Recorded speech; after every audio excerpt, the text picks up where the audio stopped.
ಪ್ರಹಸನ. ಅದೇ ಇದೊಂದು ಪ್ರಹಸನ. ಇದನ್ನ ಸಾಲ್ವ್ ಮಾಡಕ್ ಆಗದೆ ಇರೋ ನಾಯಕತ್ವ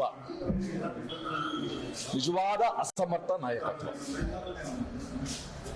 ಇನ್ನ 7 ದಿವಸ ಇದೆ ಬೆಳಗಾವಿಲಿ ಅಧಿವೇಶನ ಪ್ರಾರಂಭ ಆಗಬೇಕಾಗಿರೋದು, ಚಳಿಗಾಲದ ಅಧಿವೇಶನ. ಮತ್ತೆ ಜನನು ಕೂಡ ಬಹಳ ಆಕಾಂಕ್ಷೆಯಿಂದ ಈ ಅಧಿವೇಶನ ಎದುರು ನೋಡ್ತಾ ಇದ್ದಾರೆ.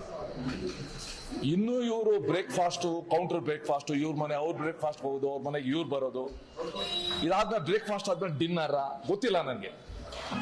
ಇದನ್ನ ಮಾಡ್ತಾ ಮಾಡ್ತಾ ಮಾಡ್ತಾ ಜನರಿಗೆ ಇವರು ಮಂಕುಬೂದಿ ಏರಿಸ್ತಾ ಇದ್ದಾರೆ. ಸೊ ಬಿಜೆಪಿ ಅಥವಾ ವಿರೋಧ ಪಕ್ಷ ಅದರ ಸಾಮರ್ಥ್ಯವನ್ನ ಇವರು ಅಳಿಯಕ್ ಹೊರಟಿರೋದೆ ತಮ್ಮ ಅಸಮರ್ಥತೆಯನ್ನ ಮುಚ್ಕೊಳ್ಳೋಕ್ಕೋಸ್ಕರ.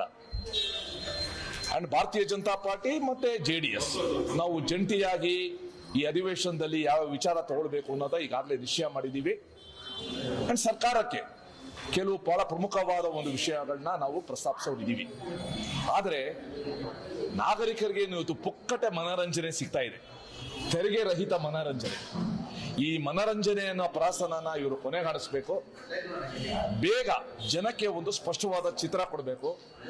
ಜನಕ್ಕೆ ಅನೇಕ ಜ್ವಲಂತ ಸಮಸ್ಯೆಗಳನ್ನ ಎದುರಿಸ್ತಾ ಇದ್ದಾರೆ, ಅದೇ ಮುಖ್ಯ ಹೊರತು ಇವರ ಈ ಕಾದಾಟ, ಇವರ ಒಬ್ಬರ ಮೇಲೆ ಒಬ್ಬರದು ಮೇಲಾಟ ಜನರಿಗೆ ಯಾವುದೇ ರೀತಿ ಆಸಕ್ತಿ ಇಲ್ಲ. ಜನರಿಗೆ ಬೇಕಾಗಿರೋದು ಒಂದು ಸ್ಪಷ್ಟೀಕರಣ, ಒಂದು ಸ್ಪಷ್ಟ ಚಿತ್ರ ಅಷ್ಟೇ.